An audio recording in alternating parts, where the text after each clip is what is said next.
So friends, Donald Trump is federally indicted. Today is a good day. It's a good day for the rule of law. It's a good day for all Americans who respect the rule of law and who expect our high government officials to obey the law. It's a good day for our friends around the world who have been pulling for us, who have been rooting for our democracy, waiting to see whether we could repair and rebuild and hold accountable a criminal former president of the United States. Friends, today is a good day because justice matters.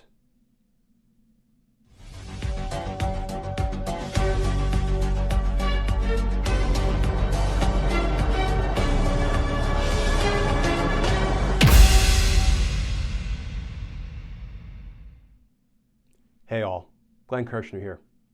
Friends, today is a good day for justice.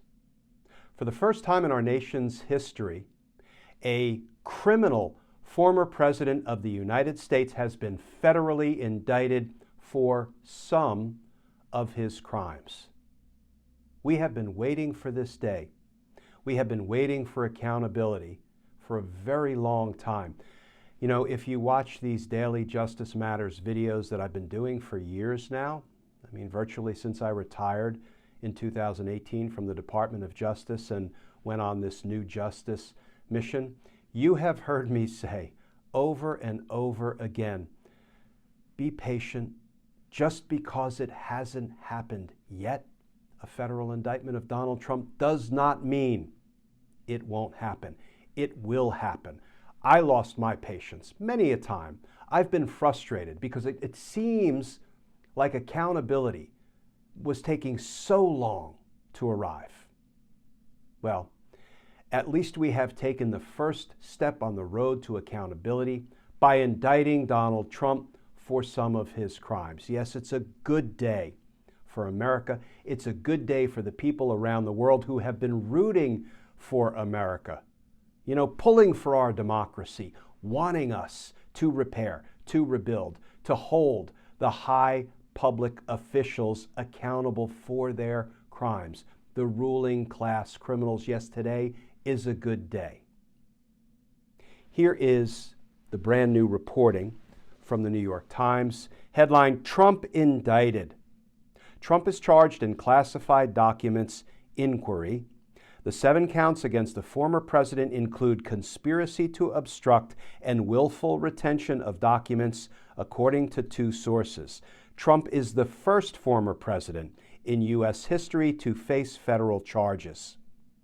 The Justice Department took the legally and politically momentous step of lodging federal criminal charges against former President Donald Trump, multiple people familiar with the matter said on Thursday, following a lengthy investigation of his handling of classified documents that he took with him upon leaving office and then obstructing the government's efforts to reclaim them. The indictment, filed in federal district court in Miami, is the first time in American history a former president has faced federal charges. It puts the nation in an extraordinary position, given Mr. Trump's status not only as a one-time chief executive, but also as the front-runner for the 2024 Republican presidential nomination to face President Biden, whose administration will now be seeking to convict his potential rival. Okay, friends, let's just go stream of consciousness here. What are the next steps? What can we expect to see in the coming days? Well, the reporting is that Donald Trump's arraignment date, that is his first court hearing, is scheduled for Tuesday. It's also being reported that Donald Trump is being permitted to turn himself in, voluntarily surrender himself to the FBI on Tuesday, and at that time he'll probably arrive at the local FBI field office down in Florida with his defense attorneys in tow. There will probably not be a perp walk. There will probably not be handcuffs. He will voluntarily turn himself in to the FBI in Florida. He will be arrested. He will be booked. he will be processed. Booking involves getting a whole bunch of information about him and filling out a whole bunch of police paperwork. They will fingerprint him. They will take his arrest photo, or what we often refer to as a mugshot. I don't think they will cater to him quite the way the New York officials catered to him. Seems like they departed from some of the normal procedures when he was arrested in connection with his New York State indictment. Not a criticism of the New York authorities. They were trying to sort of make their way through that process as best they could. But I don't think the FBI will cater to Donald Trump. I don't think they'll depart from the normal booking procedures or the normal arrest procedures. After all of that is done, Donald Trump will be transported to the federal court in the Southern District of Florida, where he will be arraigned on the indictment. What does that mean? Arraignment is a fancy word for being formally read the charges, being put on notice of exactly what charges the grand jury has returned against him. After he is arraigned on the indictment, he will enter a plea, of course, of not guilty. And then the discussion will turn to what conditions, if any, should be set between now and Donald Trump's next court date to ensure that he returns to court and to ensure that he will not be a danger to the community in any way. Let me talk about pretrial detention for a minute because I think it's a topic of keen interest.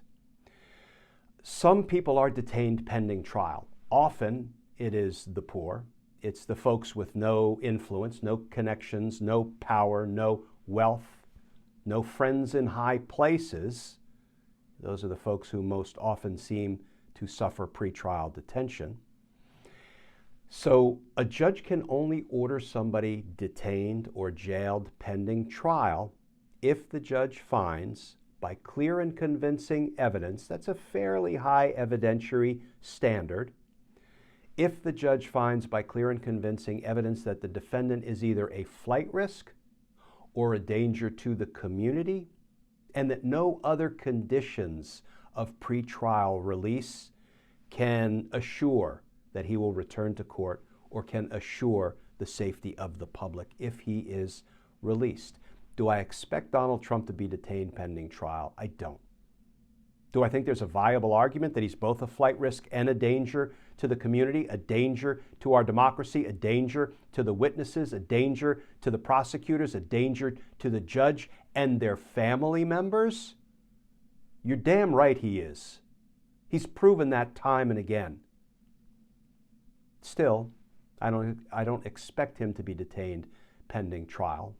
We'll see what kind of a discussion is had, whether the prosecutors, for example, ask that he surrender his passport, ask that he be prohibited from traveling outside the United States, ask that he have some other restrictions while he's on pretrial release.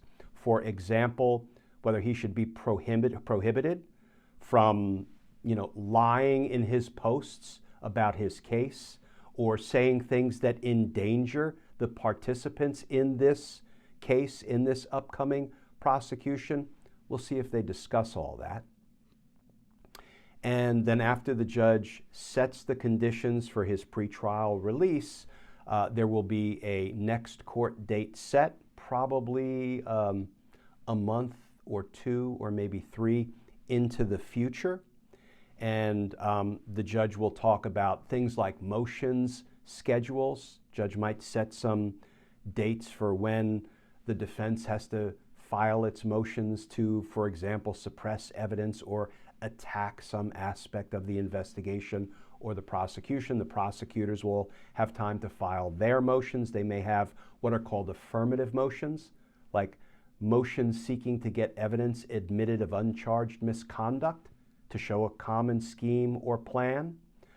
And the other thing that we should discuss is when can we expect Donald Trump to go to trial? Because let's face it, there's a presidential election coming up in November 2024. So let's start with the law, and then let's talk about the ordinary practice, the kind of rule of thumb.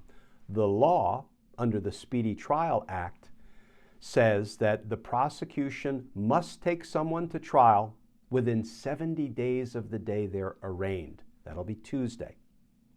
Do any federal cases actually go to trial within 70 days? No. Almost none. And there are lots of reasons for that. Many federal prosecutions they're large, they're involved, they're complex, and the defense team, first and foremost, needs lots and lots of times to pour through all of the discovery. That is all the information the prosecutors give the defense, all of the evidence, the reports, the expert witnesses. And the defense team ordinarily needs lots of time to pour through that. They get to conduct their own investigation of the evidence in support of the charges. They get to consult their own experts, retain those experts, have those experts conduct tests and issue reports. It is a lengthy process. And all the while these things are ongoing, usually the speedy trial clock, that 70-day deadline, stops, pauses. It is told, particularly if the defense asks for more time, that stops the clock. If motions are filed and pending, that stops the clock. So the law says 70 days from the date of the arraignment for the date of the trial. Doesn't happen, not going to happen. Let's talk about the ordinary practice, the expectation, the rule of thumb. I think we can expect to see a trial date set somewhere between Tuesday and a year from Tuesday. It could be 8 or 10 months. It could be 14 or 16 months.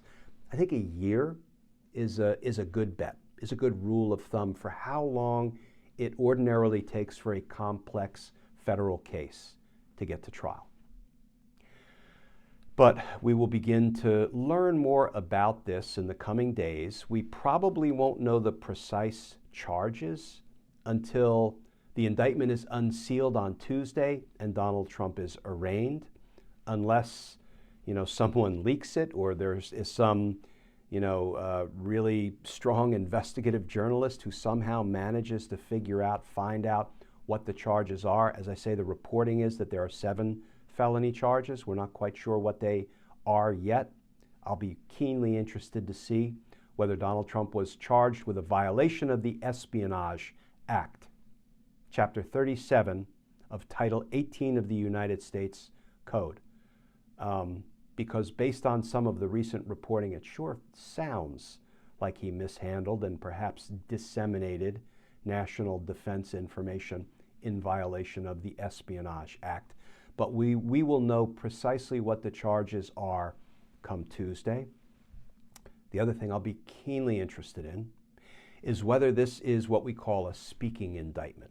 A speaking indictment can read like a novel.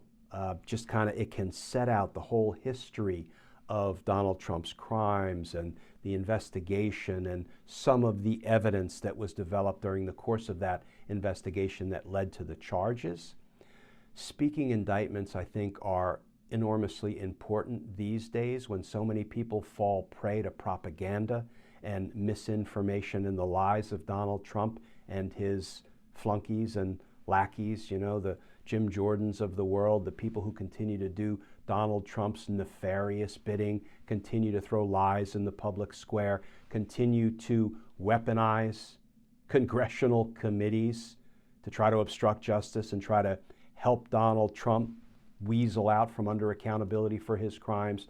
So I'm hoping it's a speaking indictment that informs the public, because the people who are willing to listen to and be persuaded by facts, a speaking indictment can have a real impact on those people. But any way you cut it, friends, this is a good day. A good day for the people who value and respect the rule of law. A good day for people who believe that high government officials should obey the rule of law, and when they don't, they should be held accountable. They should be indicted. They should be prosecuted. They should be convicted, and they should be punished, including being imprisoned for their crimes. Because justice matters. Today is a good day, friends. A good day for a little bit of justice. As always, please stay safe, please stay tuned, and I look forward to talking with you all again soon.